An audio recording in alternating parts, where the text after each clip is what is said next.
guys, and welcome back to my channel, Savor the Moment. Thank you for joining me for this frequently asked questions H2B visa video. I know that a lot of you have been sending in incredible questions, so I decided to do a top 10 frequently asked questions video on H2B visas. So currently I am filming in Fort Myers. I'm in my car. I know. The reason for that basically is I was just bored with sitting in a room, and so I figured, why not film from my car? Lots of people are doing it, so here's to my first official video being filmed in the car, and I hope that you guys enjoy this as much as I am currently enjoying this. So to get started on the questions that I'm frequently asked, the first one, question one that I get asked a lot is, how long can you stay in the USA on an H2B visa? So the simple answer is you can stay up to 3 years, which means 6 seasons, okay? But when you initially go for your first winter season, you will only be given a visa for about 6-7 months. Thereafter, those visas are then called extensions. I'll get a little more into that in the next question, just unpacking what the extension is and how to get your jobs up north. But for now, what I do want to explain is that on an H2B visa, your first visa that you get is called a multiple entry visa. And essentially what that means is you can pretty much go home and come back. Although what I do want to say is that in a 7-month period, for you to go home and come back is extremely difficult. And the only reason being is because, one, the cost is on you. So if you're flying home, and I mean, of course, if it's in a medical emergency and somebody at home is really sick, or someone you love and someone that's close to you has passed away, you can go home. With regards to doing that on an extension, I'm not 100% sure on that. And if you are coming through an agency, I do recommend that you're asking your agency what happens in those circumstances. But for these intents and purposes, and from my knowledge standpoint, your first 6 months, 7 months is a multiple entry visa. So, crazy example, if towards the end of your contract you manage to get a couple of days off and you want to go to Jamaica, let's say, you can go because you can come back into the country on the same visa. But if you're on an extension, you can't leave the country and come back on an extension visa.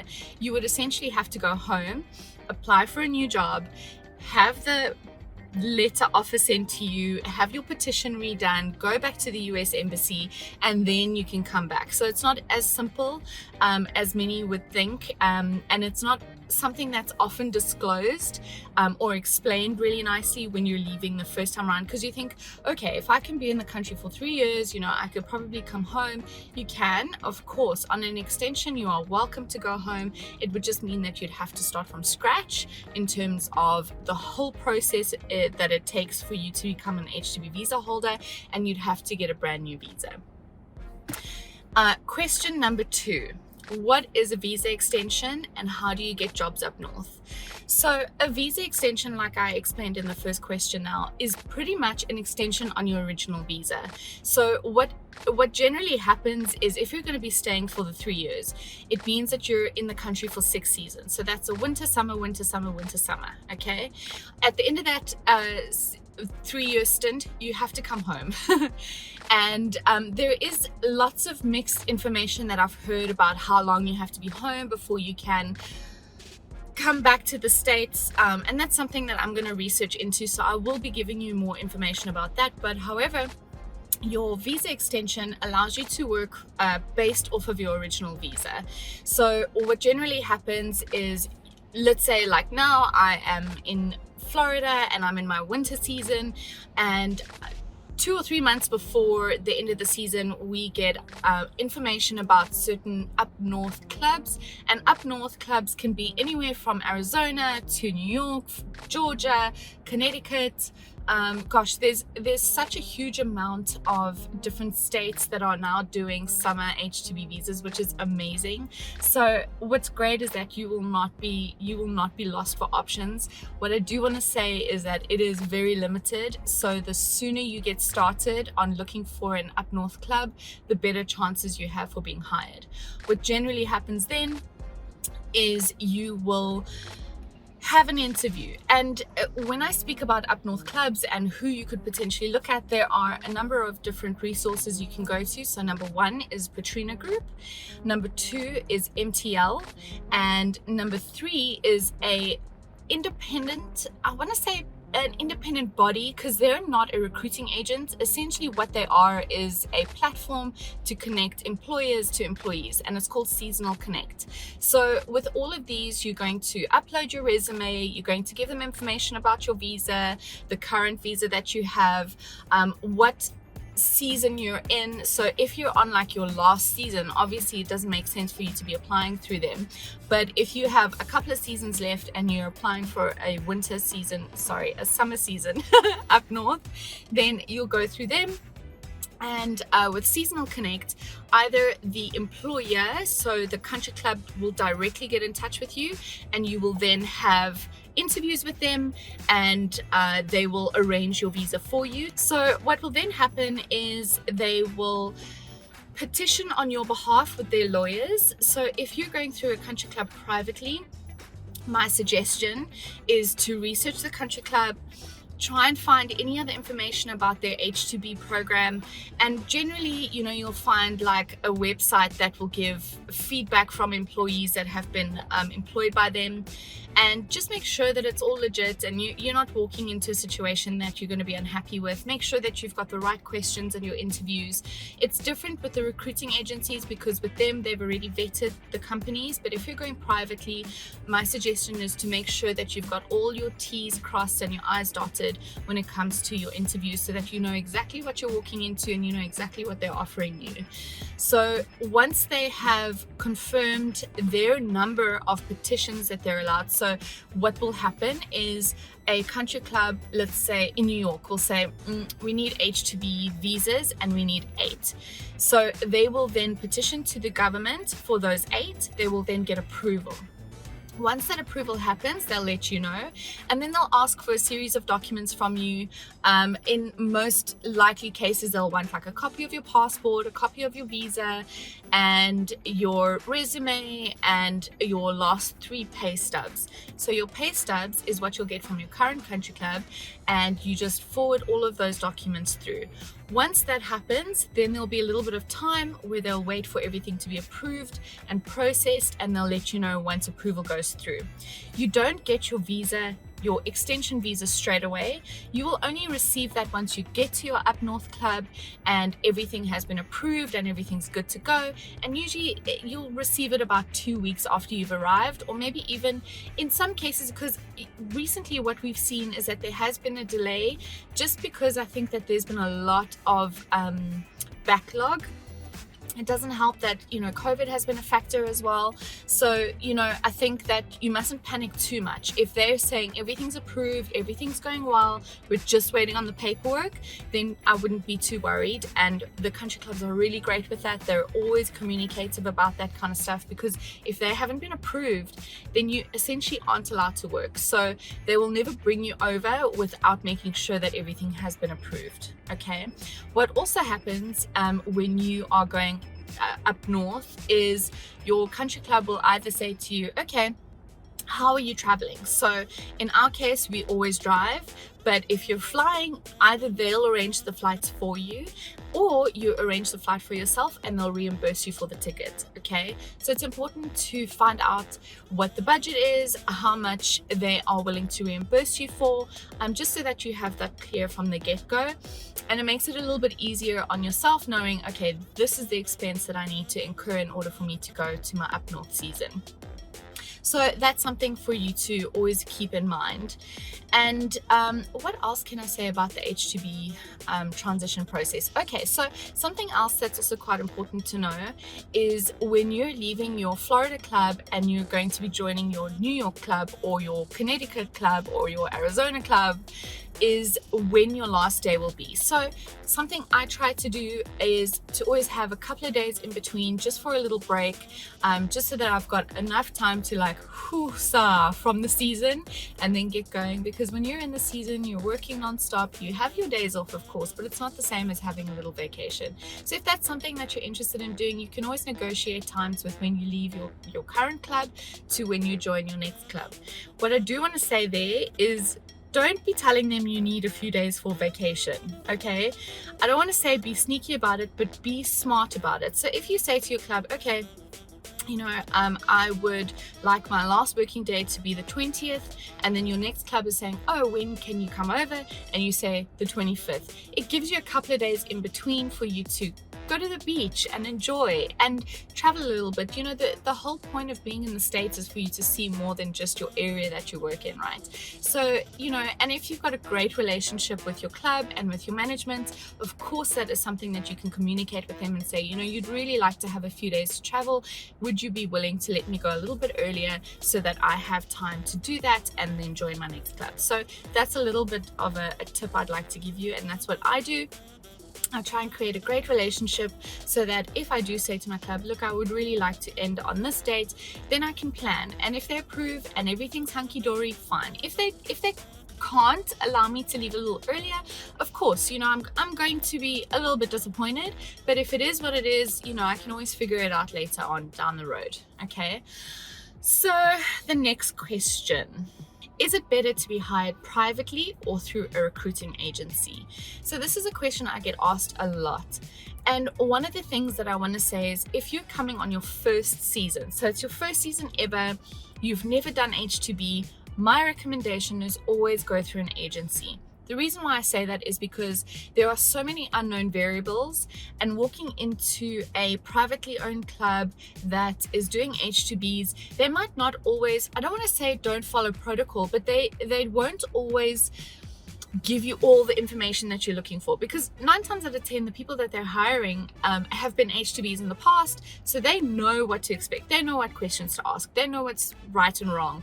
And I mean, unfortunately, you do come across clubs that might not provide the things that should be provided for, and you have no recourse. You've got nobody to go back to, you've got nobody to help you. There's no one, if you're going privately. Different story if you're going off of a recommendation of somebody that's worked at that club and they know for certain it's a good club, they look after you, they know exactly what they're doing, they do the refunds, they assist with transportation or whatever the case may be. So that obviously is a little different. When it comes to recruiting agencies, if it's your first time going overseas, it's your first international job, you know nothing about the process, okay? My recommendation is to go through a recruiting agency. It's not easy. There is a lot of competition, and like I've mentioned before in my initial H2B videos, is you have to stand out. You have to do a great CV. You want somebody to stumble across your CV and go, wow, this looks interesting, I'd like to see more. And when I say make your CV interesting, visually use your tools. Canva is such a great tool. You've got free templates that you can use. You can tweak your CV. Make sure the wording is great. Make sure your spelling is correct, your punctuation. Make sure you have a little picture of yourself. Give skills and about you paragraphs. All of these things contribute to being the one that stands out in the crowd. And having a little bit of experience. If you want to come and work in hospitality, yes, they will, the option of being hired as somebody that hasn't had any hospitality experience is still something that can happen, right? But if you're coming to the plate with a little bit of experience, even if it's 6 months experience, you waited, you bartended, you're a chef, if that's what you're looking to be hired as, it helps to make sure that you've got a little bit behind you, because then you can also walk into the job a little more confident, knowing that you're not completely doe-eyed and you have an understanding of what the industry is and what to do, what not to do. And of course, when you come to the States, they train you. You'll get an orientation day, so you know where things belong, you know where things go, you know what the service is going to look like, you know what you have to do before your service and prepping and closing duties. There's a lot of information that can become very overwhelming if you've never had any experience. So that's my recommendation on that.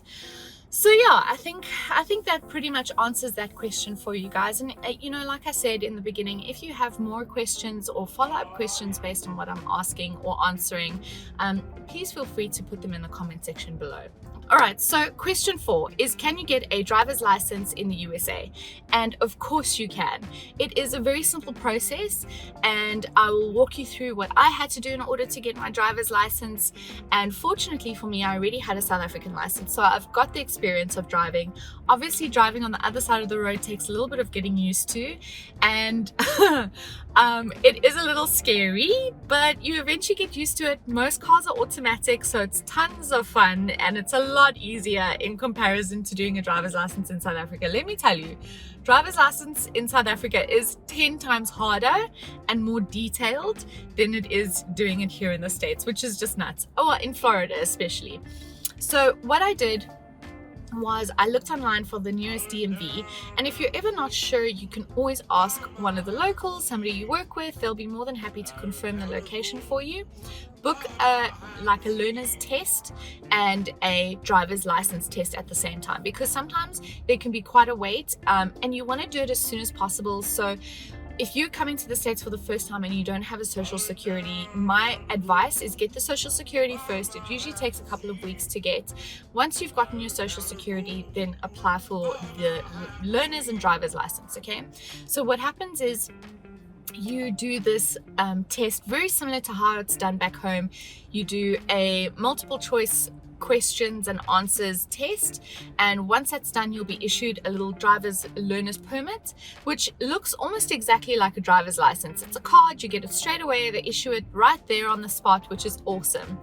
And then you must schedule yourself a driver's test. So what I did was just to make sure that I understand the rules of the road, because although there's a lot of rules that are basic and very similar, there are some things that are different, and it's important to know, especially if you're going to be driving around in the US. So I found an app online, and I will link it in the description below. It has a free version, which was really great, and I was able to do little tests that helped me remember and understand the different rules, and it really prepared me for my learner's test.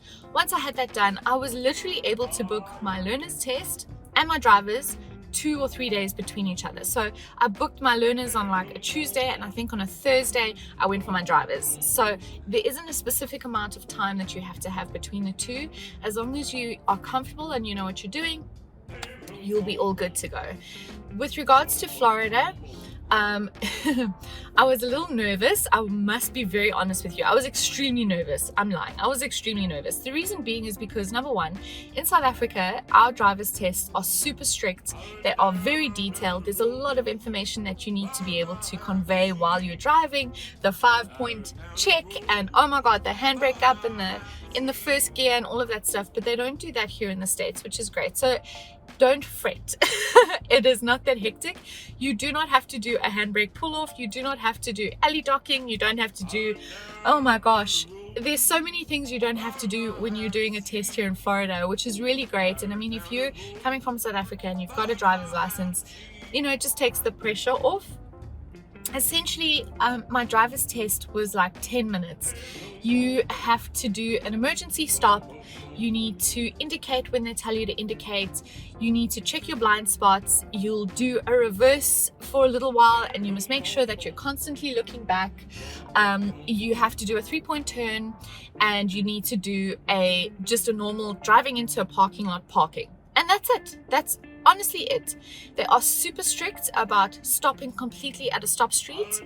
So, and that's even if you're just driving normally. It's not like South Africa. Stop streets and robots here you have to adhere to. Whereas in South Africa, a lot of us are guilty of it. You slow down at a stop street, you make sure there's nobody there, and you keep driving. And I mean, for me, that's usually because of a safety issue. As a female driving around alone, it can be a little bit dangerous. So, you know, here in the States, please, please, please adhere to all laws because there'll be a cop sitting where you don't see him and he will pull you over. So always be cognizant of that. So what happens in Florida, when you get your license, you get your license based off of your visa. Okay, so when you have all of your information booked and your tests booked, etc., it will give you all the information you need to take with you. So make sure you have all that paperwork with you, and most of it is very easy to get. Proof of residence is important. So if you get like a Wi-Fi account, or maybe you can double check if a pay stub is legible. But the problem with a pay stub is it doesn't have your home location. It will have the club's address. So just find a way to make sure that you have a proof of residence. Okay, so you'll need to take all the paperwork with you, and then from there, the H2B visa is something that they will look at when they're processing your license. They'll give you a license on the duration of your visa. So the reason why I say it's important to do it as soon as you can when you arrive in Florida is because then you can drive without your visa expiring like in a month, which is, it almost feels like a waste, but it's still worth doing in the long run. Okay, so once you have your visa and you are going up north, obviously your license is going to expire. So you need to do it as soon as you arrive in your new state. So I was in New York. I did it as soon as possible. We did a license exchange, basically. So we went to the DMV, we made an appointment, we brought all of our paperwork with our passports, our extensions, etc., and we took our licenses with us. They take your driver's license and they issue you a New York license. And what's incredible about that is that they'll give you like a 5-year license. So now I have a license that I don't have to worry about exchanging and renewing every 6 months, which is absolutely amazing. So at least that is sorted. So my advice, if you want to be driving around, it makes a huge difference to have that sense of freedom. So you can definitely do that. It's not very difficult. It sounds complicated, but it really is pretty simple. And if you're disciplined and you get it done as soon as possible, it will help in such a huge way. Okay. All right, so the next question that I get asked a lot is who arranges accommodation for you? So what generally happens with the H2B visa is, I want to say that I feel like it's law that they, when I say they, I mean the country club, that it is provided for you. So what that essentially means is, and I mean, you guys have seen the apartment tour that I've done for my H2B visa season in Florida. You have the option to opt in for company provided accommodation, which essentially means you'll be house sharing and room sharing. It's not always the most ideal, but it's usually the best option for you, because in some cases you'll have company transport, you're working with the same people, so it brings everybody together. It's really difficult to try and find accommodation for 6 months with furniture and then still try and arrange transport to and from work. So my best bet is to sort of go with the company provided accommodation. 9 times out of 10, it's great complexes, they're nice apartments, and you have everything you pretty much need. You might need to buy little bits and pieces to make it feel like home, but essentially it's honestly the best option for you. And it also creates like camaraderie between the people you live with and work with. You make good friendships that way, and it's just awesome. So yes, they do the short and curly of it. Yes, they do provide company accommodation. The country club usually provides that for you. In some cases, they'll have like an external company that arranges all the accommodation. So they'll make sure that the apartment's clean, that everything's working. If there's any issues, if like a geyser bursts, if there's something that breaks or whatever, they'll deal with all of that. For instance, the place where we live at the moment is arranged for by our country club. However, if we have any issues, we had a problem, a simple example, we had a problem with our air conditioning. It really wasn't working. So we went to the front office. They've got a great ladies that work there. We let them know, literally had somebody over within an hour checking out our aircon and fixing it for us. So, it's great to have that, and it's always important to find out who you can get in touch with if there are any issues in the apartment. And what I do want to say about the apartments, guys, is remember, a lot of the times you're paying a deposit before you arrive, or on your first paycheck you're paying a deposit or whatever. And If you break anything in that apartment, if you leave it in an absolute mess, if you don't look after it, you're not going to get the deposit back. And 9 times out of 10, that country club's not going to want to hire you back, because you know how you live and how you treat the home you live in is very important. You know, if you're leaving it clean, things break, okay? Don't get me wrong. It's not like if something breaks ever, you're never going to get your money back. No, if something's broken and you report it and you let them know, and it wasn't because you were being a wild cat, you know, throwing things around and having fights and that kind of stuff, obviously they will be more than willing to assist and make sure that something's fixed. But if you're leaving it in a mess, it just doesn't look good on you. So just make sure that you're looking after the place you live in, you're cleaning regularly, you're making sure that everybody in the house is pulling their weight in terms of cleaning and vacuuming and all of that stuff, okay? It just makes for a better living environment, okay? So that's the little thing I just want to say about that. All right, next up is the next question. Okay guys, so the next question is, what is a social security and why is it important? So basically a social security is an ID, and it doesn't look like an ID from South Africa. It's really just a number.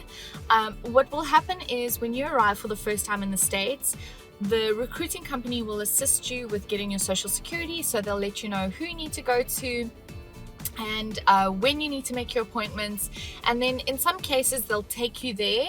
So you go with all your documents, you submit, and it's such a quick process. You'll get it like 2 weeks. Within 2 weeks you'll have a social security. It's literally a piece of paper this big.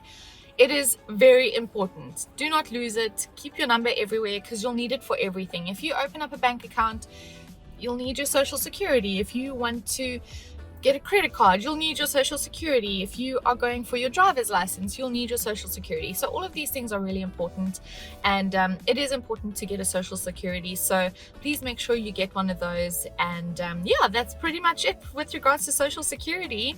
So the next question is, which is question 8, is how difficult or easy is it to get a bank account in America? And I want to say it's exactly the same process as opening a bank account in South Africa. You need to FICA, okay? So you have to have a proof of address, you have to have your social security, you need your passport, and those kind of fabulous things. If you're coming with a recruiting agency like Workaway, what I remember is that they actually assisted everyone in opening up your bank account. So if memory serves me, I think it was Bank of America, and they actually came to the club and helped everybody open up their accounts, which was really awesome.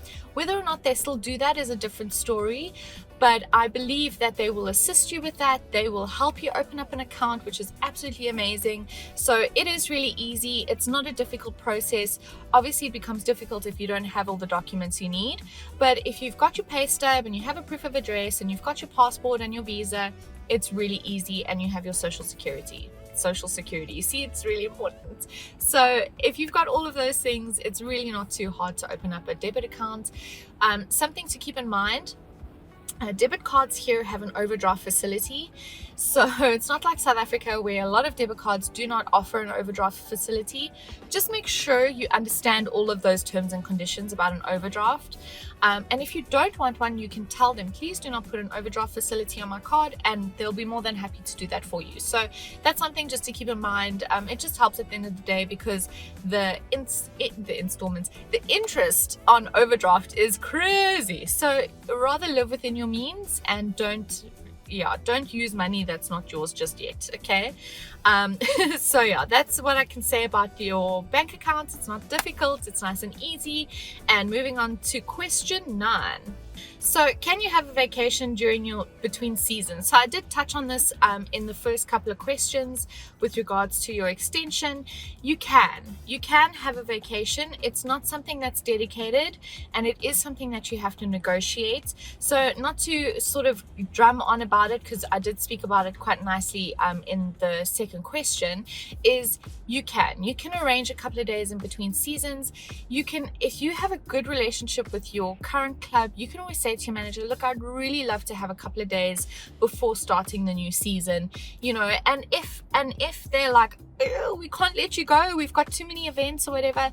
I mean, it isn't really ideal, of course, but you can always negotiate with the club up north and say, hey guys, once your current club is like, okay, we're happy to release you on this date, you can then go back to your extension club and say, I'd like to start work on this date, and that's it. In most cases, they're lenient, they understand you're a foreigner, you want to see places, you want to go visit new places and experience new things. So if that's something that you'd like to do, it is possible.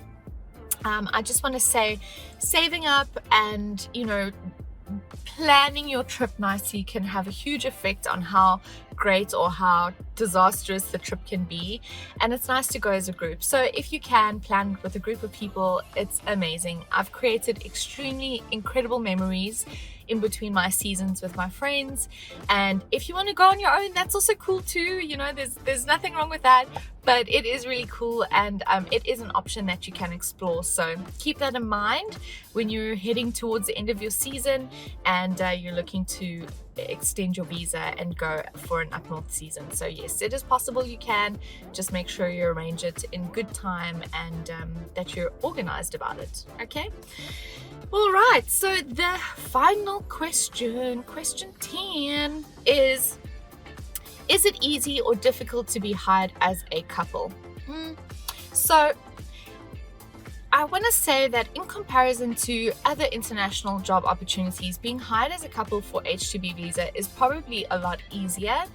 I want to say they'll do it, but it's like, they're a little scared to do it because, if you guys are not able to be professional at work, it's really going to dampen your chances of being hired again by the same club, or if you guys are fighting all the time. So what I do want to say is, if you and your partner want to travel together, this is an incredible opportunity. Okay, it is not easy because you could potentially be working completely different shifts in completely different restaurants, but if you're putting your best foot forward and you ask for at least one day off together, 9 times out of 10 people are going to be lenient and understanding about that.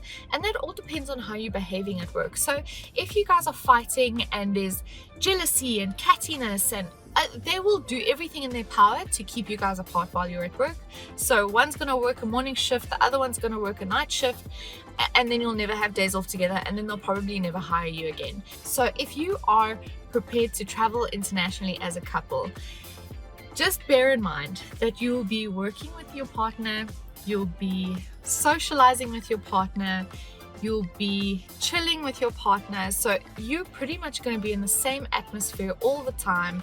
And if you can handle that, by all means, do it. Okay.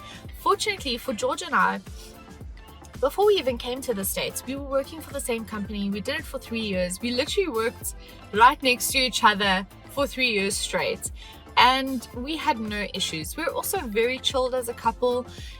We've got a good foundation to our relationship, so us being in the same room together, it's more often than not, people are like, you guys are dating? We would have never thought, because when we're at work, we're extremely professional. We're not out here to damage our chances of employment and for people to look at us and go, oh, I don't want to hire that couple again. That's not something we want people to remember us by. So keep that in mind. Are you prepared to spend that amount of time with your partner? And if you are, can you handle it? And if you're saying to yourself, yes, I can handle it, I think it will be a great opportunity, just make sure that you're open and communicative and you're having good conversations about what upsets you, so that you're not coming to the workplace with all of that baggage, because it's not healthy, number one. And number two, when you come to work, you really want your management, you want your staff around you, you want your membership to not ever feel like, oh, what's happening with them, because it's not a good space to be in, and it really doesn't put you in a good light, especially if you want to progress in the industry and you want to rise up to a server captain or to supervisor or eventually become management. All of these things count. Or even just being a returner. If you love the club but you're creating issues, 9 times out of 10 they won't hire you back. So those are the gentle things that I want to say about being a couple and traveling internationally together. It can be the most amazing experience, and so far that's what it's been for George and I. We're super lucky. What I do want to say though is that you will come across country clubs that won't want to hire couples, and I guess, you know, in the past they may have had issues, and so they've taken a executive decision not to hire couples. And I mean, we understand that sometimes it can be tumultuous, but there are country clubs that really don't mind hiring couples, and as long as you're putting your best foot forward, you'll have absolutely no issues. So that concludes my top 10 frequently asked questions about the H2B visa. And if there is anything else that you would like to know more about, or you want me to expand on, please let me know in the comment section below. I'll be more than happy to share that information with you. And yeah, thank you for watching as always.